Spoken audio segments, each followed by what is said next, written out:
अस्सलाम वालेकुम नाज़रीन, मैं हूं लंदन से अमजद चौधरी। नाज़रीन, डोनाल्ड ट्रंप की धमकियाँ, ट्वीटें कोई काम नहीं कर रही हैं।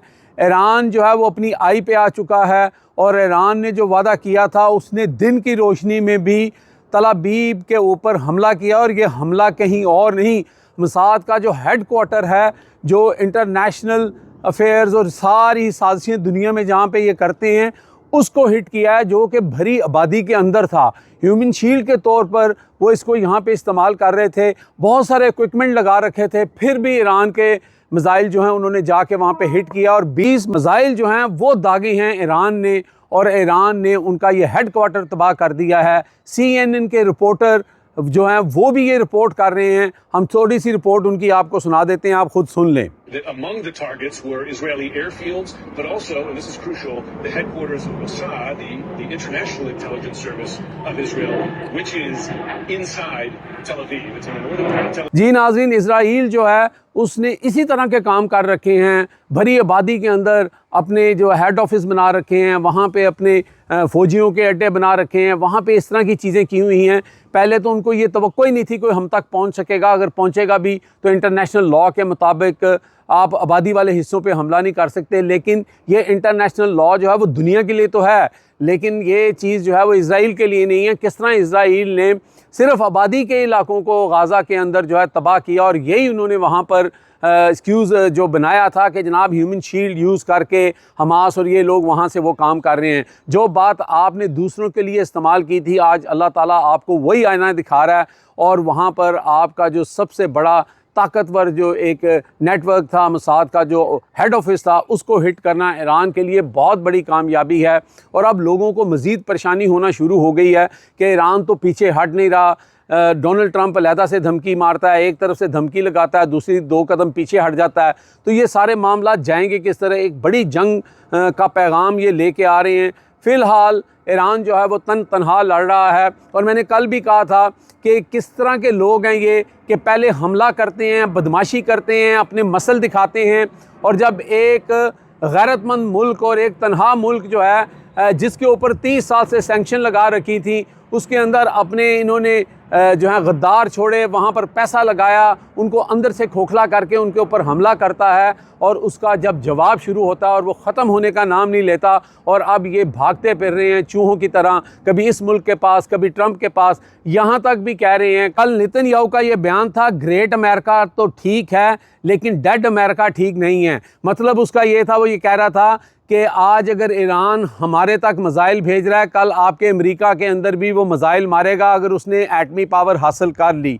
तो ये किसी ना किसी तरीके से इस वक्त जो अमेरिका को है, डोनाल्ड ट्रंप को है, वो इस जंग में घसीटना चाहते। लेकिन डोनाल्ड ट्रंप के लिए अगर वो टर्मिनोलॉजी एक यूज़ होती है ना, कहते हैं बिग माउथ, ठीक है, वो डोनाल्ड ट्रंप की पर्सनैलिटी है। डोनाल्ड ट्रंप ने अपने सदर बनने से पहले और उसके बाद आके बड़ी फड़ें मारी कि मैं 5 मिनट में जो है ना यूक्रेन की और रशिया की जो है वो जंग ख़त्म करवा दूंगा, मैं ये वाला मसला हल करा दूंगा। मैंने पाकिस्तान और जो है इंडिया के दरमियान एटमी जंग को रोक लिया, ये कर दिया, वो कर दिया। अब डोनाल्ड ट्रंप के लिए बहुत मुश्किल हो रही है कि वो किस तरह कूदे इस जंग के अंदर, जिस जंग का जो आगाज़ है वो इजराइल ने किया और जानबूझ के किया और बदमाशी करके किया, जबकि डोनाल्ड ट्रंप जो थे वो दुनिया को बता रहे थे कि हम डील करने जा रहे हैं, हमारी उनसे बातचीत चल रही है। लास्ट संडे को इनकी बात होनी थी, लेकिन ये भी लोग कह रहे हैं कि डोनाल्ड ट्रंप साथ रला हुआ था और वो टाइम बाइंग कर रहा था, और उधर से नेतन्याहू जो है वो अपनी बेटे की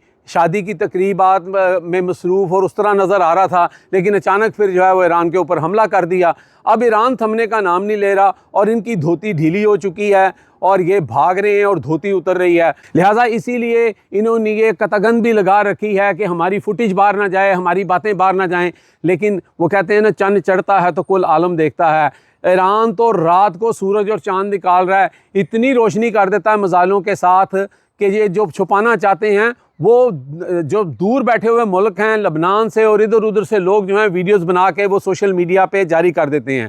अब ज़रा आते हैं जी जो हमारी लोकल पॉलिटिक्स है। आज इमरान ख़ान की बहनों की मुलाकात हुई है और इमरान ख़ान ने जो तहरीक थी इस वक्त वो चलाने जा रहे थे उसको 2 वीक के लिए मौखर कर दिया है। और इमरान ख़ान ने कहा है कि इस वक्त जो दुनिया के हालात हैं वो ऐसे नहीं हैं कि हम तहरीक चलाएं, क्योंकि हम सब को ख़ास तौर पे पाकिस्तानियों को मुत्तहद होना पड़ेगा, इकट्ठे होना पड़ेगा, क्योंकि ईरान हमारा हमसाया है और अगर ईरान के ऊपर या ये मसले होते हैं तो उसका असर पाकिस्तान पे भी पड़ता है।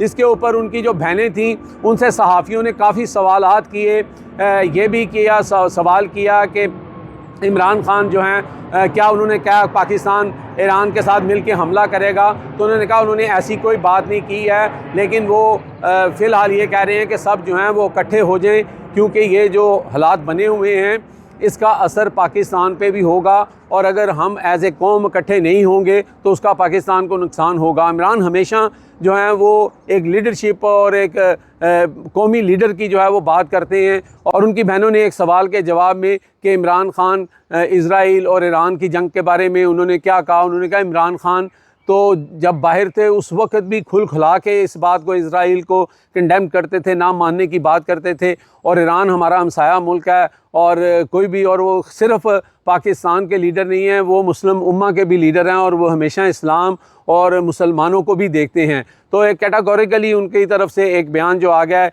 एक सवाल के जवाब में उनकी बहन ने कहा कि हम वेट कर रहे हैं कि फ़ील्ड मार्शल साहब वापस आएँ और वज़ीर आज़म साहब और फ़ील्ड मार्शल साहब ईरान को लेकर, इस जंग को लेकर क्या बयान देते हैं, हम कहाँ खड़े हैं, फ़ैसला तो उन्होंने करना है। ये बात भी हुई। फिर एक और सवाल उनसे दोबारा किया गया कि अली मीन गंडापुर ने कहा कि हम भी बंदूकें लेके आएंगे, तो उस पर उनकी एक बहन ने कहा कि भाई पिछली दफ़ा अली मीन अपने बंदे लेके आया था, उनके सरों में गोलियां मार के उनको शहीद कर दिया गया, तो क्या वो फिर खाली हाथ आ जाए? अगर आपके घर में कोई असला लेके आता है, आपको नुकसान पहुंचाता है और अगली दफ़ा फिर आने की अगर वो वापस आता है तो इस तरह ही होता है, तो क्या आप बंदूक नहीं उठाएंगे? आप अपनी हिफाजत के लिए, सेल्फ़ डिफेंस के लिए असला नहीं रखेंगे? तो अली मीन गंडापुर ने कोई गलत बात नहीं की। तो इस वक्त इमरान ख़ान की जो बहनें हैं वो बिल्कुल साथ खड़ी हैं अली मीन के उस बयान के साथ।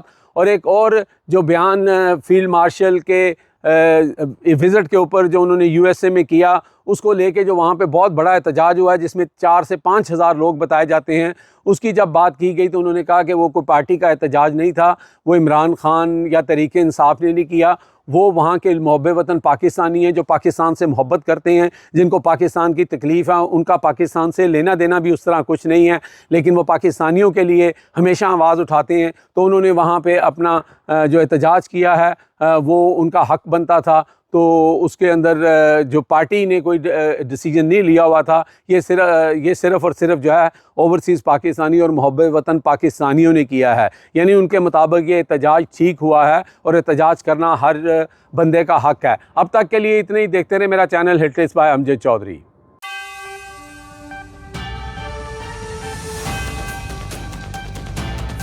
इल्ज़ाम जो थे वो जाली थे और वो सिर्फ और सिर्फ ये सारा माल इतनी कंटेनर जितनी मर्जी डाल दें।